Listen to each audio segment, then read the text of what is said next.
तो दोस्तों, ध्यान से सुनिए आज की कहानियाँ। पहली कहानी है लोभ का अंत, मौत। हिमालय के घने वन में एक सीलवा नाम का एक हाथी रहता था। उसका शरीर चांदी की तरह चमकीला और सफ़ेद था। उसकी आंखें हीरे की तरह चमकती थीं। उसकी सूंड सुहागा लगे सोने के समान कांतिमय थी। उसके चारों पैर तो मानो लाख के बने हुए थे। वह 80,000 गजों का राजा भी था। वन में विचरण करते हुए एक दिन सीलवा ने एक व्यक्ति को विलाप करते हुए देखा। उसकी भंतिमाओं में यह स्पष्ट हो रहा था कि वह उस निर्जन वन में अपना मार्ग भूल बैठा है। सीलवा को उस व्यक्ति की दशा पर दया आई। वह उसकी सहायता के लिए आगे बढ़ा, मगर व्यक्ति ने समझा कि हाथी उसे मारने आ रहा है। अंततः वह दौड़कर भागने लगा। उसके भय को दूर करने के लिए उद्देश्य से सीलवा बड़ी शालीनता से अपने स्थान पर खड़ा हो गया, जिससे वह भागता आदमी भी थम गया। सीलवा ने जो ही पैर फिर आगे बढ़ाया, वह आदमी फिर भाग खड़ा हुआ, और जैसे ही सीलवा ने अपने पैर रोके, वह आदमी भी रुक गया। 3 बार जब सीलवा ने अपने उपक्रम को वैसे ही दोहराया, तो भागते आदमी का भय भी भाग गया। वह समझ गया कि सीलवा कोई खतरनाक हाथी नहीं था।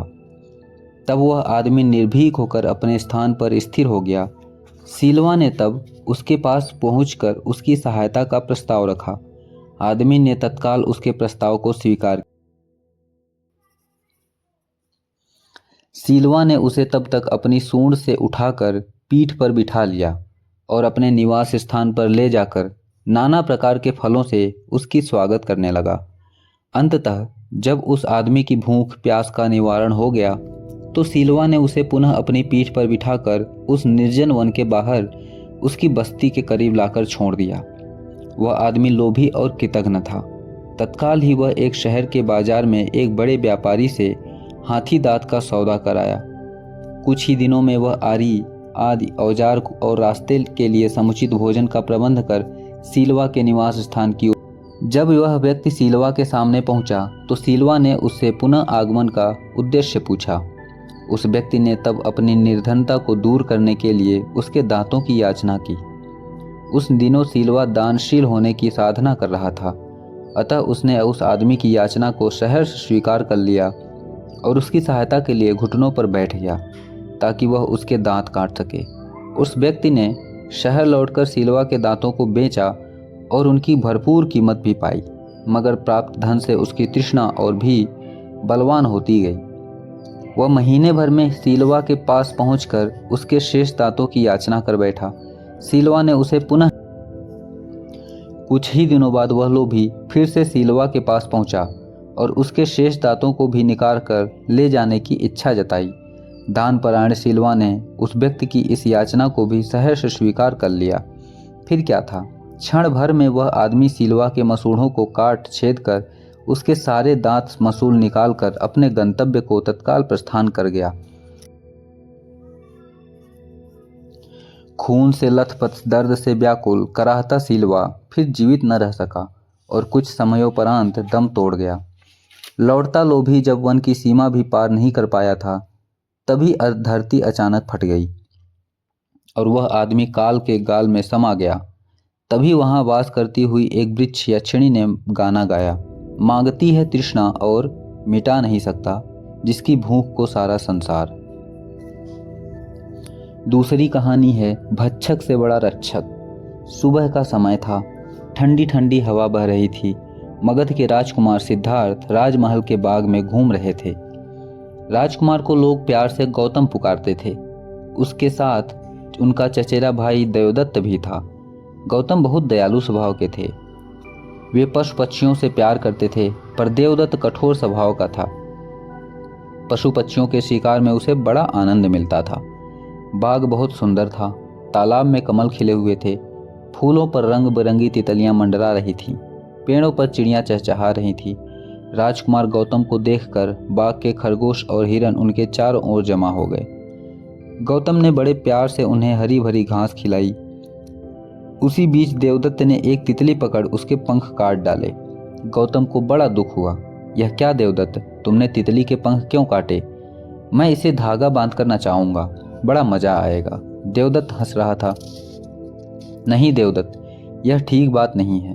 भगवान ने तितली को पंख उड़ने के लिए दिए हैं, उसके पंख काटकर तुमने अपराध किया है। गौतम ने कहा, अगर तुम तितली और चिड़ियों के बारे में सोचते रहे तो राजा कैसे बन सकोगे। तुम खरगोश से खेलो, मैं किसी पक्षी का शिकार करता हूँ। हंसता हुआ देवदत्त बाग की दूसरी ओर चला गया। गौतम सोच में डूब बाग में घूम रहे थे।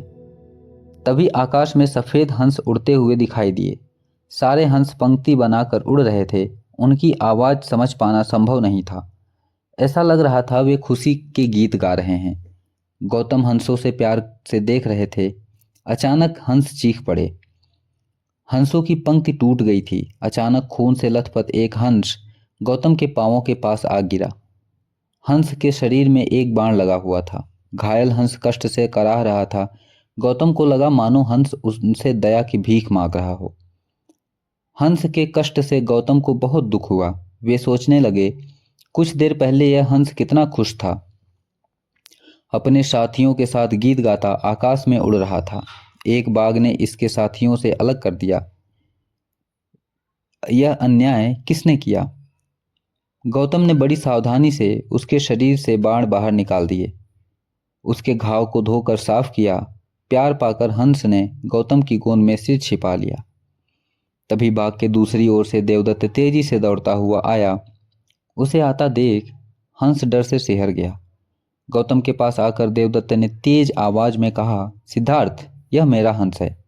मैंने इसे बाण मारकर गिराया है। नहीं देवदत्त, यह हंस मेरी शरण में आया है। यह हंस मेरा है।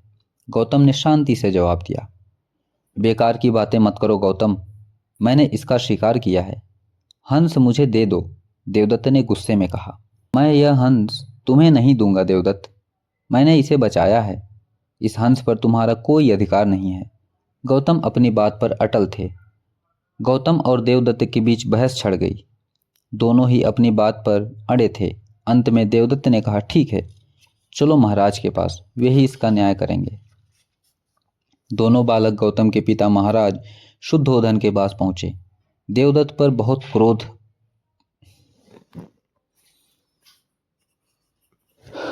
दोनों बालक गौतम के पिता महाराज शुद्धोधन के पास पहुंचे। देवदत्त बहुत क्रोध में था, पर गौतम शांत थे। देवदत्त ने महाराज से कहा, महाराज, मैंने आकाश में उड़ते इस हंस का शिकार किया है। इस हंस पर मेरा अधिकार है। मुझे मेरा हंस दिलाया जाए। महाराज ने गौतम से कहा, राजकुमार गौतम, तुम्हारा भाई ठीक कहता है। शिकार किए गए पक्षी पर शिकारी का हक होता है। देवदत्त का हंस उसे दे दो। नहीं महाराज, मारने वाले से बचाने वाला ज़्यादा बड़ा होता है। देवदत्त ने इस हंस के प्राण लेने चाहे, पर मैंने इसकी जान बचाई है। अब आप ही बताइए, इस हंस पर किसका अधिकार होना चाहिए। महाराज सोच में पड़ गए। उन्हें गौतम की बात ठीक लगी। प्राण लेने वाले से जीवन देने वाला अधिक महान होता है। उन्होंने कहा, गौतम ठीक कहता है। इस हंस के प्राण गौतम ने बचाए हैं, इसलिए इस हंस पर गौतम का अधिकार है। क्रोधित होकर देवदत्त ने प्रश्न किया, अगर हंस मर जाता तो क्या आप यह हंस मुझे दे देते महाराज। हाँ, तब यह हंस तुम्हारा शिकार होता और तुम्हें तुम्हारा हंस जरूर दिया जाता। बड़ी शांति से महाराज ने समझाया। गौतम ने प्यार से हंस को सीने से चिपटा लिया। हंस ने खुश होकर चैन की सांस ली। महाराज ने हंस की प्रसन्नता देखी। अचानक उनके मुंह से निकला, भक्षक से बड़ा रक्षक। तीसरी कहानी है ढमाढम। एक बार एक ढोल बजाने वाला जंगल से होकर एक गांव की ओर जा रहा था। तभी एक भालू को देखकर वह अपने ढोल को वहीं छोड़ भाग गया। तेज हवा से वह ढोल लुढ़कता हुआ एक सूखे पेड़ के पास जाकर टिक गया। उस पेड़ की सूखी टहनियां ढोल से इस तरह से सट गई कि तेज हवा चलते ही ढोल पर टकरा जाती थीं। एक सियार वहीं रहता था। उसने ढोल की आवाज़ सुनी।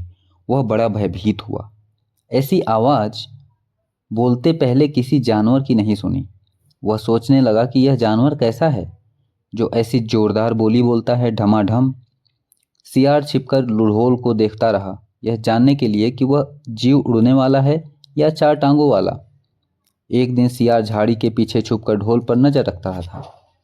तभी पेड़ से नीचे उतरती हुई एक गिलहरी कूदकर ढोल पर उतरी। हल्की सी डमडम की आवाज हुई। गिलहरी ढोल पर बैठी दाना कुतरती रही। सियार बड़बड़ाया, ओह, तो यह कोई हिंसक जीव नहीं है, मुझे भी इसे डरना नहीं चाहिए। सियार फूंक फूंक कर कदम रखता ढोल के निकट पहुंचा, उसे सूंघा। ढोल का उसे कहीं सर नजर नहीं आया, ना पैर नजर आया।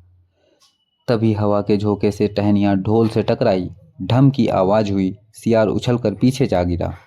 अब समझ आया। सियार उठने की कोशिश करते हुए बोला, यह तो बाहर का खोल है, जीव इस खोल के अंदर है।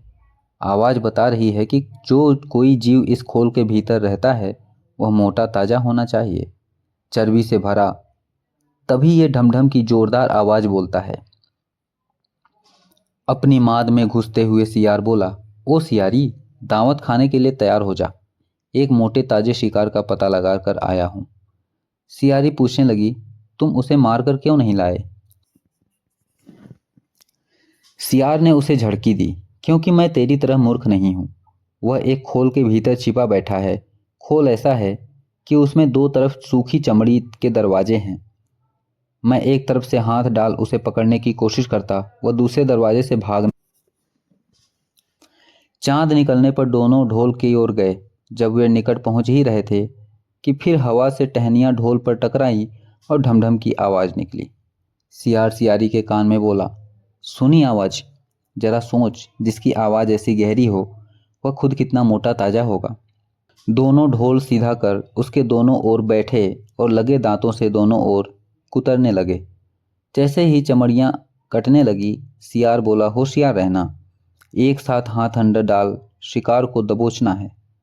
दोनों ने हूं की आवाज के साथ हाथ ढोल के भीतर डाले और अंदर टटोलने लगे, लेकिन अंदर कुछ नहीं था। एक दूसरे के हाथ ही पकड़ में आए। दोनों चिल्लाए, हैं, यह तो कुछ नहीं है, और वे माथा पीट कर रह गए।